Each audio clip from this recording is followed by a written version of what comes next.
pour analyser cette importante actualité, j'accueille à présent sur ce plateau le chef de la division des activités de souveraineté. Bonsoir Yves-Marc Mjou. Bonsoir Adèle, merci de m'accueillir. Vous êtes éditorialiste. Deux questions simplement Yves-Marc. La première, c'est dans cette disparition tragique de Martinez Zogo, comment comprendre la posture du chef de l'État et comment l'interpréter?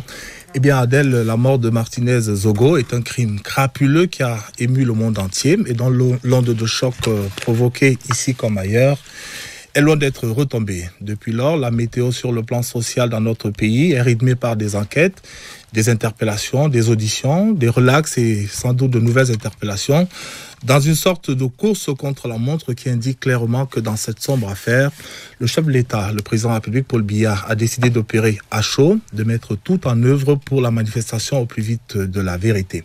Tenez, en l'espace de seulement 2 semaines, 2 communiqués ont été rendus publics par le ministre d'État, secrétaire général de la présidence de la République, sur très haute instruction du chef de l'État.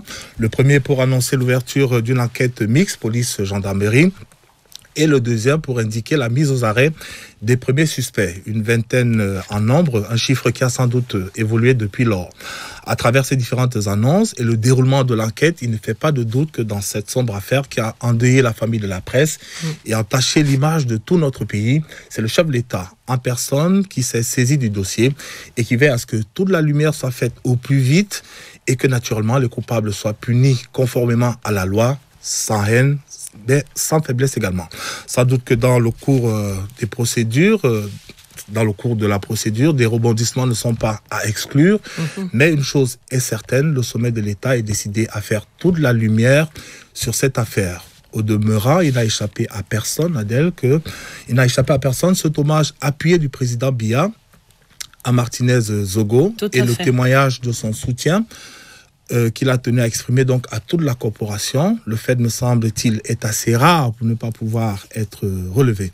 La mort de Martinez Zogo affecte tout le monde, mais dans ces moments d'épreuve, Paul Biya montre bien qu'il a choisi de se tenir aux côtés des hommes de médias, de soutenir la liberté de la presse qui pour lui est sacrée et qui survivra sans doute à cette tempête.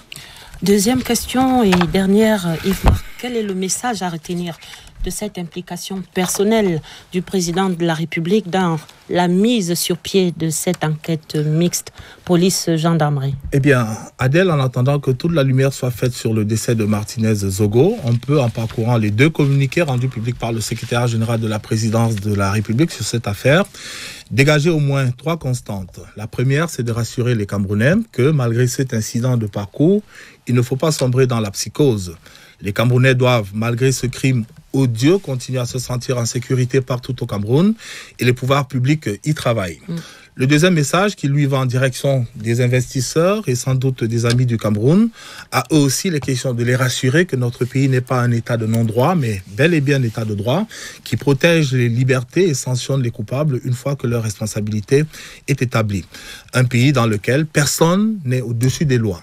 Le troisième message, enfin, c'est de rappeler à ceux qui se laissent bercer par de douces illusions que, contrairement à leur chimère, le Cameroun est bel et bien dirigé par un chef d'État qui a décidé de faire de la démocratie, de la bonne gouvernance, du respect des droits de l'homme et de la liberté de la presse, ainsi que de la lutte contre l'impunité, des valeurs cardinales, des valeurs dont Martinez Zogo est devenu aujourd'hui le martyr, et que par conséquent, nul ne doit se considérer comme étant au-dessus des lois de la République.